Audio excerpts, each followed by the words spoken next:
Sigma Phi Epsilon. These three Greek words attempt to define and capture the essence of our fraternity, but they capture something greater than their meaning alone. It's no accident that our founders looked to ancient Greece for the language that best suited to capture our values and our purpose. For a moment, let us walk in the footsteps of SigEp's founders and imagine as they did the origin of our cardinal principles, born in the mysteries of Greece. In the 5th century, the Greeks were divided into autonomous city-states. These states, led by Athens, did battle with the Persians on land and at sea for 50 years. Over those 5 decades, the Persians often outnumbered the Greeks by the thousands. But as the Persian wars drew to a close, the victor was Greece. While the Persians drove their enslaved soldiers to combat at the end of whips and prods, the Greeks fought for their land and freedom on their own accord. They relied on each other, their fellow man, and their belief in excellence in all things as a virtue. It was here, in the aftermath of battle, in a town called Athens, that democracy was born more than 25 centuries ago. Inherent in this new system of governance were virtues forged on the battlefield. Democracy was birthed from the idea that every man should have a stake in his own governance. Equally important to this idea was the belief that while all men have great potential, all potential must be refined. This crucial sentiment is captured best in the Greek virtue of areté. Put simply, areté entails excellence in all things, and to Greeks, areté represented the highest way of living. To practice areté was to strive to achieve your highest human potential, to be the best soldier, scholar, politician, or craftsman you could possibly be.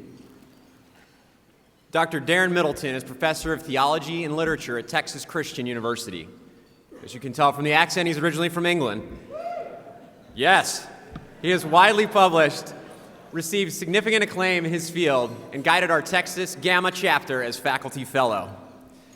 Dr. Middleton, you've told us about the Persian Wars. We know some of the story or some version of it, like popular TV or films like 300 or How I Prep for Ultimate Frisbee. But there is somewhat more recent war that comes to mind when considering areté and values forged on the battlefield. More than 2,000 years after the Persian Wars, 13 American colonies waged war with the world's largest army. And these patriots looked to ancient Greek values, a tradition rooted in areté, a pursuit of excellence, and a belief in inalienable rights as they formed a volunteer militia and eventually a new nation. Again, democracy and the men who believed so passionately in the value and potential of every man prevailed. Besides, the British hardly hold a monopoly on excellence. Is that not right, Dr. Middleton? You are correct, sir. Arete was axiomatic to Greek culture. It was the inspired, even divinely graced quest for personal excellence that expelled the Persians from Greece and supported the first egalitarian government.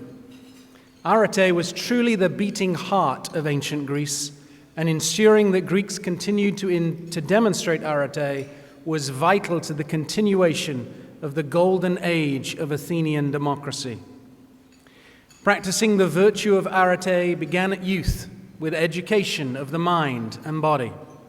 Having a physically fit body was always extremely important.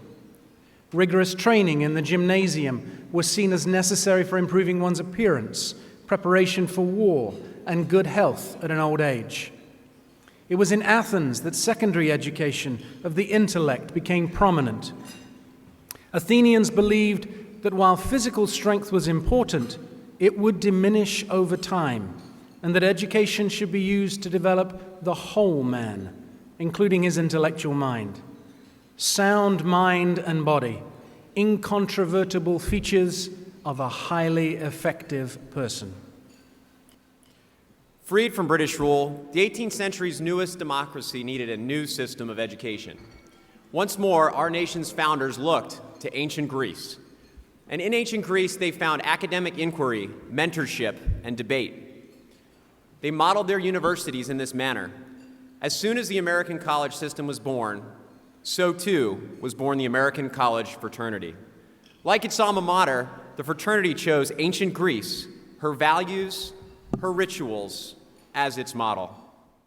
The search for knowledge in ancient Greece began a search which continues today and which involves us all.